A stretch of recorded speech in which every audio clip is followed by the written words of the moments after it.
Doctor Asim Mahmood आपको welcome करता हूँ अपने YouTube channel doctor Asim lectures में। और जनाब अली हम लोग बात कर रहे हैं एनाटॉमी ऑफ थॉरैक्स की। आप मेरी माज़ कबूल कीजिए, मुझे पता है कि जो वीडियोज़ हैं जो लेक्चर्स हैं वो बहुत देर से आ रहे हैं और मुझे इसका बहुत शिद्दत से एहसास है। बस कुछ मसरूफियत ऐसी होती है कि कर नहीं पा रहे हैं। कोशिश पूरी करेंगे कि इंशाल्लाह बहुत जल्द आपकी एनाटॉमी ऑफ थॉरैक्स को मुकम्मल करवा दें। तो लास्ट टाइम मैंने आपसे कॉन्टिनेंट ऑफ थॉरैक्स की बात की थी और हमने बात की थी उन कॉन्टिनेंट ऑफ थॉरैक्स की जो कि हमारे कॉन्टिनेंट जो थॉरैक्स के दो मेन कॉन्टिनेंट थे, हार्ट और पेरिकार्डियम, लंग और प्लूरल कैविटी उसके अलावा थे। उससे प्रीवियस लेक्चर में हमने बात की थी थॉरैसिक वॉल की।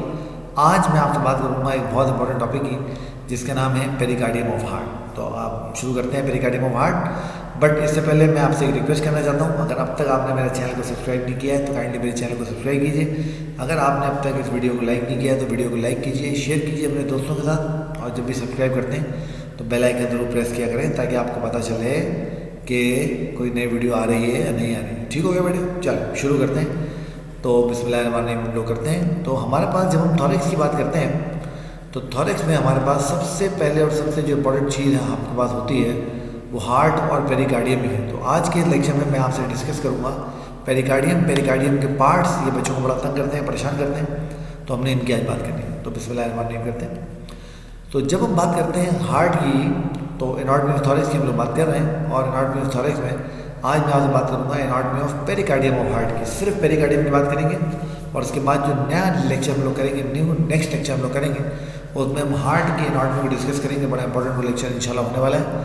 तो मैं कोशिश करूँगा क्योंकि हार्ट एक बहुत बड़ा बहुत मैसिव ऑर्गन है और कोशिश करेंगे उसको 2 हिस्सों में या 3 हिस्सों में डिवाइड कर लेंगे ताकि फिर हम तरीके से अपने हिसाब से उसको जो है वो मुकम्मल कर लें। ठीक हो गया? चलो, जब भी आप पेरिकार्डियम ऑफ हार्ट को देखते हैं तो ये एक बहुत ही लाजवाब और बड़ी बाकमाल डायग्राम है जो आपको नज़र आ रही है।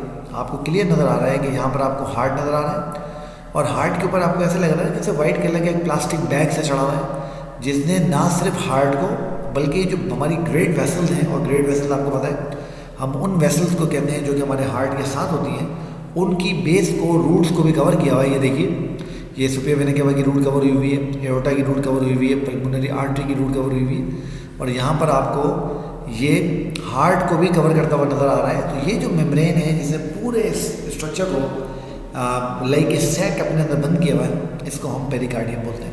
देखिए जो वर्ड है pericardium, it's a combination of 2 words. Peri is around यानी चारों तरफ और cardium is Latin word for heart. और आपको पता है इसलिए जो हार्ट के हमारे स्पेशलिस्ट होते हैं दे आर कॉल्ड कार्डियोलॉजिस्ट, हम उनको कार्डियोलॉजिस्ट जो है वो कहते हैं। ठीक हो गया? अब जब हम पेरिकार्डियम को देखते हैं तो हमें पता लगता है कि जो हमारी पेरिकार्डियम है बेसिकली इट हैज़ 2 पार्ट्स। इसके 2 पार्ट होते हैं। एक इसका आउटर पार्ट होता है which is called fibrous pericardium और एक इसका अंदर वाला जो पार्ट होता है इज कॉल्ड सीरस पेरिकार्डियम। ठीक हो गया? तो आप याद कर लीजिए और ये बात ध्यान में रखिएगा। जब हम पेरिकार्डियम को देखते हैं तो हमें पेरिकार्डियम थॉरैसिक कैविटी में कहाँ नज़र आती है? एक बहुत इंपॉर्टेंट जो है वो पैरामीटर है और वो पैरामीटर ये है कि जब भी हम पेरिकार्डियम को देखते हैं तो ये देखिए, ये हमने डायग्राम इसकी लगा ली थॉरैसिक कैविटी की। तो पहले तो आपको इस क्लियर नज़र आ रहा है कि जो पेरिकार्डियम है वो और हार्ट दोनों जो हमारा इंफीरियर मीडियस्टाइनम है उसके अंदर प्रेजेंट है। आपको याद है स्टर्नल एंगल से हमने बात की थी कि स्टर्नल एंगल से हम मीडियस्टाइनम को 2 हिस्सों में डिवाइड कर लेते हैं, सुपीरियर मीडियस्टाइनम में और इन्फीरियर मीडियस्टाइनम में। उसके साथ आप एक बात नोट कीजिए कि यहाँ पर जो मिडिल मीडियस्टाइनम है उसको जो है कवर किया हुआ है हार्ट और पेरिकार्डियम में। ना ये एंटीरियर पेरिकार्डियम में है, ना एंटीरियर मीडियस्टाइनम में है, ना ये पोस्टीरियर मीडियस्टाइनम में। अच्छा, अब जब हम इसके लैंडमार्क को देखेंगे तो from 2nd, 3rd, 4th, 5th और 6th, तो 2nd to 6th costal cartilage का जो लेवल होता है हमारे पास एंटीरियर थॉरैसिक वॉल में वो। और अगर हम बात करेंगे हमारे पोस्टीरियर थॉरैसिक वॉल की तो आप देख सकते हैं कि 5th to 8th थॉरैसिक वर्टिब्री यानी T5, T6, T7 और T8, तो ये वो लेवल है जहाँ पर आपको हार्ट और पेरिकार्डियम मिडिल मीडियस्टाइनम में रखे हुए नज़र आते हैं। अब आप लोगों के नोट करने के लिए यही चीज़ें मैंने यहाँ पर इस स्लाइड के अंदर जो है वो जमा कर दी हैं, आप यहाँ से इसको देख सकते हैं। तो it's a fibroserous sac which cover heart and root of the vessel, जैसे मैंने बताया, और एक कंटेनर के तौर पर काम करती है जो हार्ट को अपने अंदर जो है वो बंद कर लेती है। इसके साथ ही साथ आप देख रहे हैं कि ये 2nd to 6th costal cartilage और 5th to 8th जो हमारे थॉरैसिक वर्टिब्री होती है उसके लेवल पर हमें मिलते हैं। यानी अगर हमें कोई एग्जाम में एक स्केलेटन खड़ा कर दे और हमें बोले भाई बताओ इस स्केलेटन में जो थॉरैसिक कैविटी में नज़र आ रही है इसमें पेरिकार्डियम और हार्ट में कहाँ नज़र आएगा, तो हमें ध्यान में रखना है कि हमें 2nd to 6th costal cartilage को देखना है और हम वो स्टर्नल एंगल से नाप लेंगे बड़े आराम से। और उसके साथ ही साथ हम लोग जो है वो 5th to 8th thoracic vertebrae T5, T6, T7 और T8 के लेवल को चेक करेंगे। वहाँ पे हम जो है उसको मार्क कर देंगे कि यहाँ पर हमारा हार्ट और जो हमारा जो पेरिकार्डियम है वो मौजूद हो। अच्छा, अब यहाँ पर एक और बात आपने ध्यान में रखनी है जो मैं आपसे पहले डिस्कस कर चुका हूँ कि 2 लेयर होते हैं। Number 1 is fibrous layer, number 2 serous layer. Fibrous layer बाहर की तरफ होती है, सीरस लेयर अंदर की तरफ होती है। तो आइए हम देखते हैं और दोनों लेयर्स के बारे में थोड़ी सी बात करते हैं। तो ध्यान से हमें देखना है। अब देखिए मैंने कुछ यहाँ पर डायग्राम मुख्तलिफ किताबों की निकाल के आप लोगों के लिए जमा किए ताकि आपको समझ में आए। तो ये क्लियर आपको यहाँ पर नज़र आ रहा है बिल्कुल। तो ये आपको सारी इसके एंगल्स वगैरह नज़र आ रहा है, ठीक है। एक और डायग्राम देखते हैं इसका। ये देखिए, ये आपके पास ये स्नेल की डायग्राम में क्लियर आपको नज़र आ रही है बिल्कुल।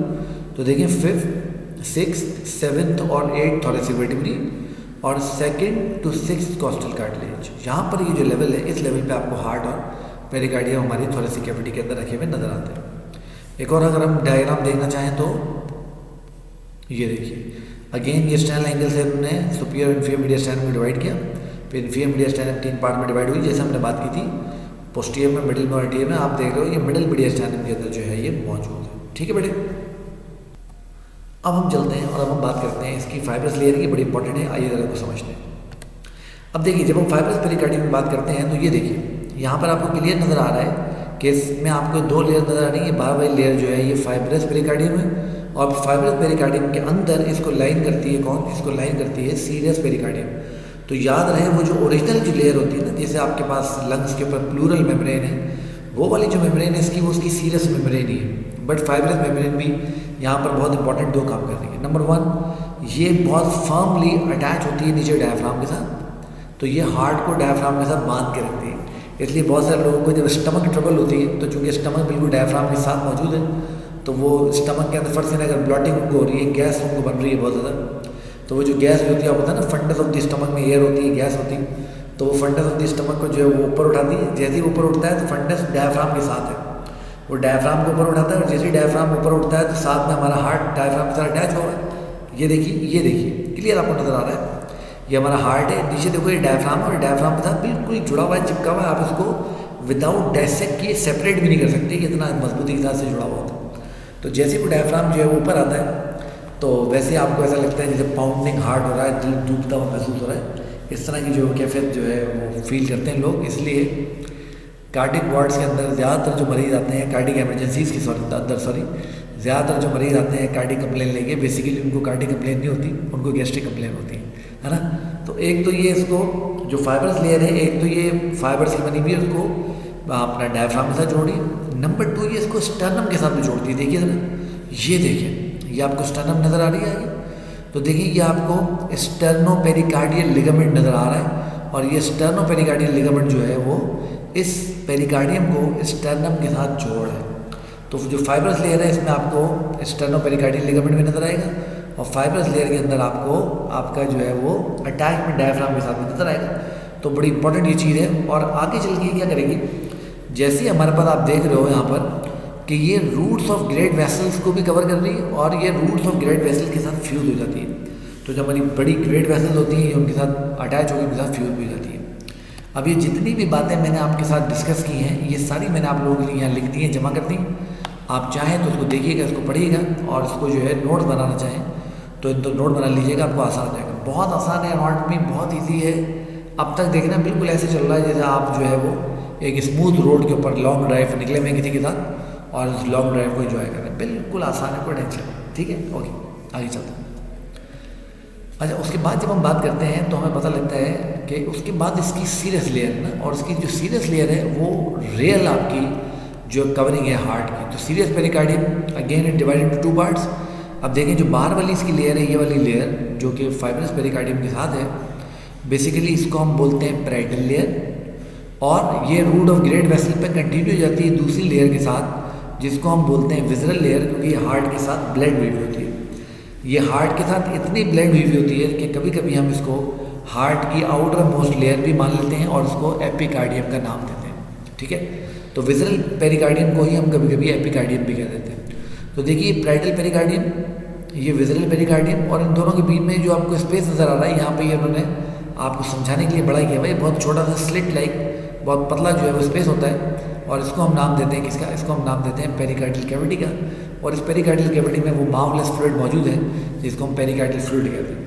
पेरिकार्डियल फ्लूइड आपको मालूम है कि जब आपका हार्ट कॉन्ट्रैक्ट करता है, रिलैक्स करता है, और जब लंग्स जो है एक्सपेंड और रिलैक्स होते हैं ड्यूरिंग ब्रीथिंग, तो ये जो मूवमेंट हो रही है इसमें फ्रिक्शन को रिड्यूस करने का काम जो है ये पेरिकार्डियल फ्लूइड जो है काम करता है। तो बहुत ज़बरदस्त जो है वो सारी ये मामला हैं, तो ये आपको यहाँ पर नज़र आ रहे हैं। तो ये जितने पॉइंट मैंने आपसे डिस्कस किए वो सारे मैंने यहाँ पर आप लोगों के लिए लिख दिए। आप इनको देख भी सकते हैं, इनके नोट भी बना सकते हैं, इनके पॉइंट भी बना सकते हैं, सब कुछ आप जो है वो बड़े मज़े के साथ जो है वो कर सकते हैं। ठीक हो गया बेटे? ओके, अच्छा, तो ये आपको लेयर यहाँ नज़र आ रही है। अब पेरिकार्डियल साइनसेस क्या होते हैं याद कर लीजिए, हालांकि इनकी कोई क्लिनिकल इंपॉर्टेंस नहीं है। देखिए मैंने लिख दिया है, there is no clinical importance, but आप याद रखिएगा कि जब आपकी पेरिकार्डियम होती है, जब ये ग्रेट वेसल्स के ऊपर ब्लेंड करती है और मतलब चढ़ती है उतरती है, तो इनके बीच में कुछ गैप्स पैदा हो जाते हैं, जिन गैप्स को हम जो है पेरिकार्डियल साइनसेस का नाम देते हैं। तो यहाँ पर ये आपको डिफरेंट जो है वो पेरिकार्डियल साइनसेस जो है वो नज़र आ रहे हैं।